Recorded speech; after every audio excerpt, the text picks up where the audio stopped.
Dead End Street by Slobodan Radojev Mitrich. Chapter 9. Muslim butchery. It's dark, not long after midnight. The light in the mosque is off.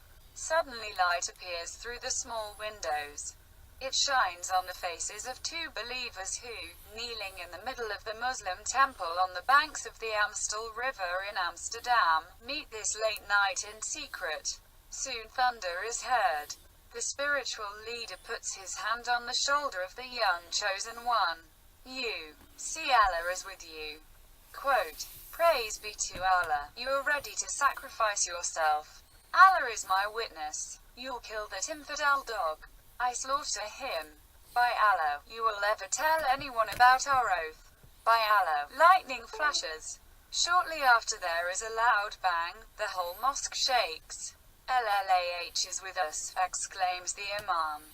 "Praise be to Allah. Let's go to a colleague Imam of mine, then you can see how to cut the throat of that infidel pig, who continuously blares Allah's name, *. In our Muslim butchery, lambs are slaughter halal and not like in the Christian infidels in the haram way. Their way of slaughtering is haram," adds the Imam. In a whisper, "I know. My parents explained that to me when I was a kid. Halal is the only proper way to slaughter animals." The owner of the slaughterhouse continues. "When Ibrahim took his son Ismail to the mountain to sacrifice him to God, he tied him up and held a sharp knife at his throat. At that moment, he saw a goat a few meters in front of him. Ibrahim understood that God, instead of Ishmael, wanted the wild goat. So it was that Ibrahim sacrificed a goat instead of his firstborn son, Rasul Muhammad, after he had met the Almighty Allah, who handed him the Holy Quran, has called upon us that when we celebrate the name of Allah we sacrifice our animals in an honorable and respectful manner. Praise be to Allah," exclaim everyone in unison. The butcher takes the goat and puts it on the table. With one hand he draws the head of the goat near him, with the other he cuts its throat. The blood runs hissing from the throat, and while the goat writhes in the grip of death, the butcher says, "This is an honorable and painless method of slaughter. The important thing is that the knife should be sharp. As soon as its throat is cut, the animal is helpless, and feels no more pain within 30 seconds. It dies a painless death. The face of the chosen one grows white as chalk. The Imam sees it and whispers, "Is this the first time you see this?" "Yeah," stammers the chosen one. "You've never seen the slaughter of an infidel?" The chosen one is shaken like a leaf. "No, tomorrow you will be our honored guest."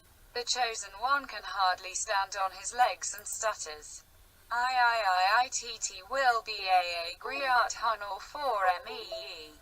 The Imam smiles. He strokes his long beard. He throws one arm around the chosen around while pointing with the other to the exit. Agreed, agreed. In front of the Amsterdam Muslim butcher, the Imam and the chosen one meet two athletically built young men. They greet him, "Allahu Akbar." "Allahu Akbar." The Imam and the chosen return the greetings, "Allahu Akbar, Allahu Akbar." The fellows bow and kiss the hand of the Imam. "Kiss the hand of the chosen one," says the Imam in a commanding tone. Praise be to Allah, and only Him. The chosen one takes a look at the newcomers. The fear can be read in his eyes. The Imam sees it and gives the elect a pat on his shoulder. "Do not be afraid, Allah's avenger. These two will from this moment until you cut the throat of that infidel pig, ensure your safety. Reach your hand out so they can kiss it." The chosen extends his hand. ****.